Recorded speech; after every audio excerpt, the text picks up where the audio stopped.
take the second poem for LT grade syllabus by William Shakespeare. This is sonnet number 138, and as I already told you that this is in the series of the sonnets written by William Shakespeare.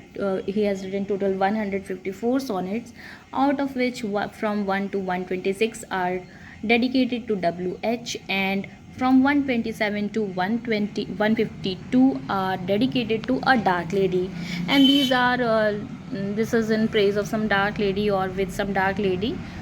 These are basically love poems, and here is also like this. This poetry is in the series of the sonnets which are dedicated to dark lady, and this is sonnet number 138. So come over to the explanation part. Now, as I already told you that sonnets, okay, let's come in Hindi कि sonnets जो हैं, this is a poetry of 14 lines, and Shakespeare जो poetry लिखते हैं उसमें क्या कहते हैं 3 क्वाड्रेंट्स होते हैं 4 लाइन के, एंड 2 लास्ट में कंक्लूडिंग कपलेट्स होते हैं, जो कि इस पोइट्री में भी क्लियरली हैं। 3 क्वाड्रेंट्स हैं 4 लाइन्स के यहाँ पे, and with rhyming scheme.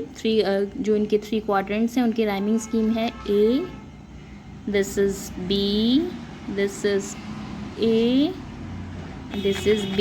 This is one quadrant, and the second one दूसरे क्वाड्रेंट पर आते हैं। 4 लाइन का ये क्वाड्रेंट हो गया, 1 लाइन 2 लाइन 3 लाइन और ये 4 line.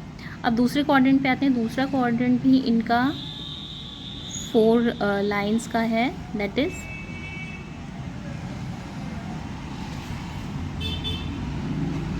this is A B A B, this is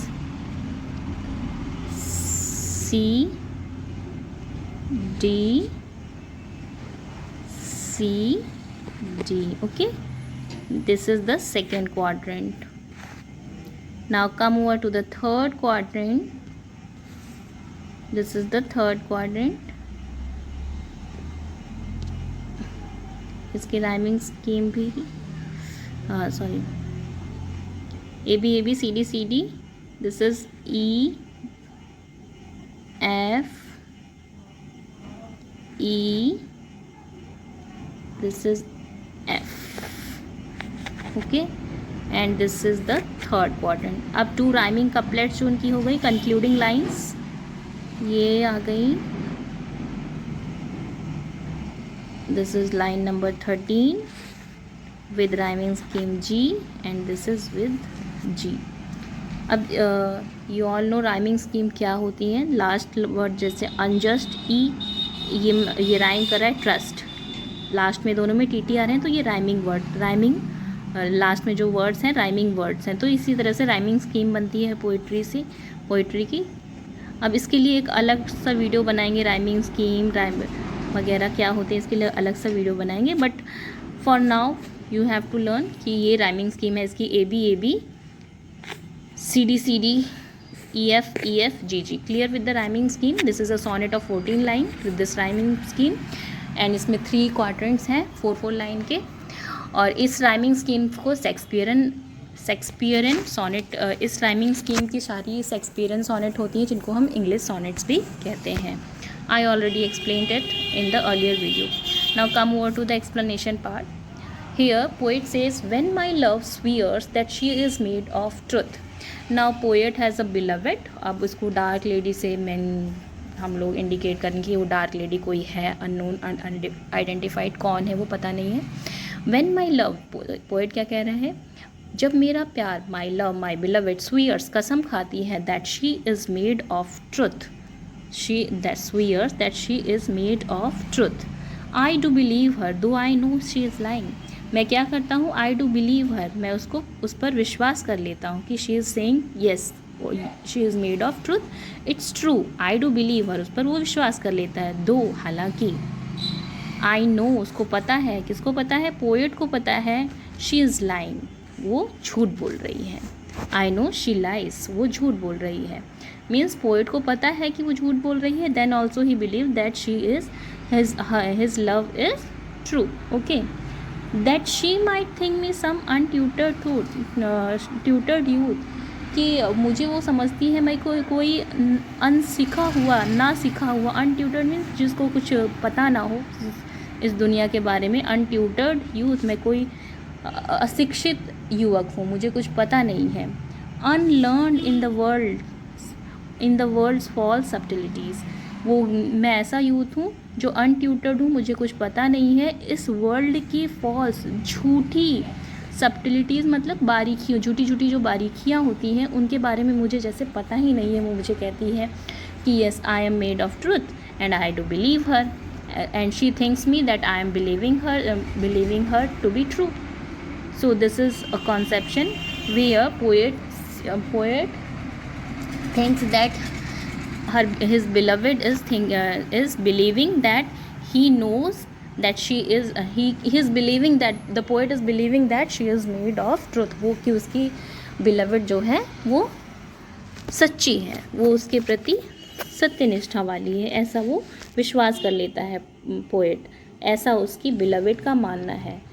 जैसे कि वो समझ रही है, पोएट कहता है कि जैसे वो मुझे मूर्ख समझती हो कि मैं एक अनट्यूटर्ड मीन्स अशिक्षित, इस दुनिया की बारीकियों से अशिक्षित एक युवक हूँ. नाउ दूसरे क्वाड्रेंट में क्या कहता है, दूसरे क्वाड्रेंट में पोएट कहता है दस vainly thinking that she thinks me young. अब उसी तरह से क्या है, जिस तरह से वो समझती है कि वो मुझे ट्रुथफुल समझ रहा है, उसी तरह से वेनली, बेकार में ही थिंकिंग, बेकार में ही वो क्या समझ रही है, यंग. दस vainly thinking that she thinks me young. इसी तरह से मैं भी बेकार में ही सोच लेता हूँ. Vainly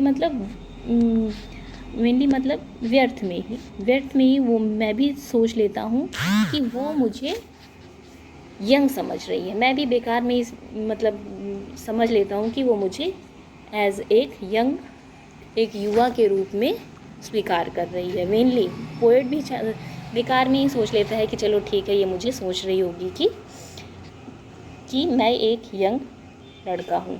although she know my days are past the best.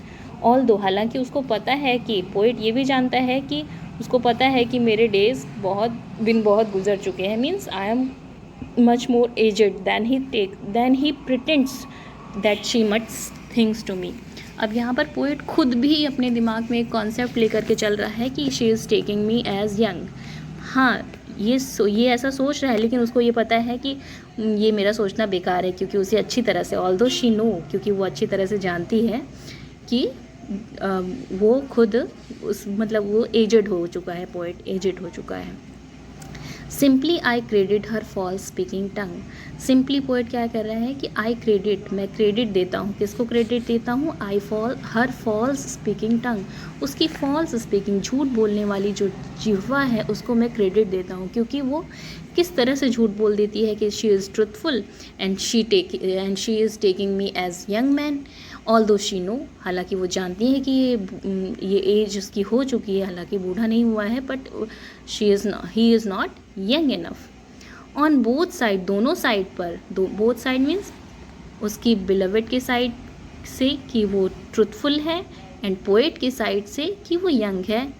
On both side दस इज सिंपल ट्रुथ सुप्रेस्ड. क्या हुआ है? दोनों ही साइड पे क्या हुआ है? बिलवेड की तरफ से और पोएट की तरफ से जो सिंपल ट्रुथ है. सिंपल ट्रुथ क्या है? दैट हिज बिलवेड, पोएट की जो बिलवेड है वो ट्रुथफुल नहीं है एंड पोएट वो भी यंग नहीं है. सिंपल ट्रुथ ये है. The simple truth is suppressed on both side from the beloved as well as from poet. But अब थर्ड क्वाड्रेंट में पोएट कह रहा है कि लेकिन ठीक है, दोनों साइड में सिंपल ट्रुथ क्या हुआ है? सुप्रेस्ड हुआ है. Her taking me as young man and my taking her as a trustful and trustworthy women, both the simple truth are suppressed. But in the third quadrant में poet क्या कहता है? But वेयरफोर means Y से, क्यों कहूँ, Y से, क्यों मैं कहूँ. वो नहीं है, क्या नहीं है? She is unjust, she is not, she is not just. मैं ऐसा क्यों कहूँ she is not, she is unjust, ऐसा मैं। नाउ पोइट सेज कि wherefore she says that she is unjust, कि वो क्यों कहे कि वो अनजस्ट है। And where four I say that I am not, means मैं नहीं हूँ, क्या नहीं हूँ मैं? यंग नहीं हूँ, दैट आई एम ओल्ड, मैं क्यों कहूँ कि मैं यंग हूँ? वेयर फोर, और मैं क्यों ना कहूँ कि मैं यंग नहीं हूँ, ऐसा मैं क्यों करूँ? मैं भी प्रिटेंड करता हूँ कि she should take me as a young man and I am also taking her as a justful woman and trustworthy woman. Oh, then the poet says, oh, love's best habit is, love की best habit क्या है? In seeming trust, in the trust which seem in a feeling that there seems a trust, because the poet is saying such thing because actually in their relationship वहाँ पे love नहीं है, there is only lust. So both the parties are faulty. Poet is pretending himself to be young and the beloved is pretending herself to be truthful.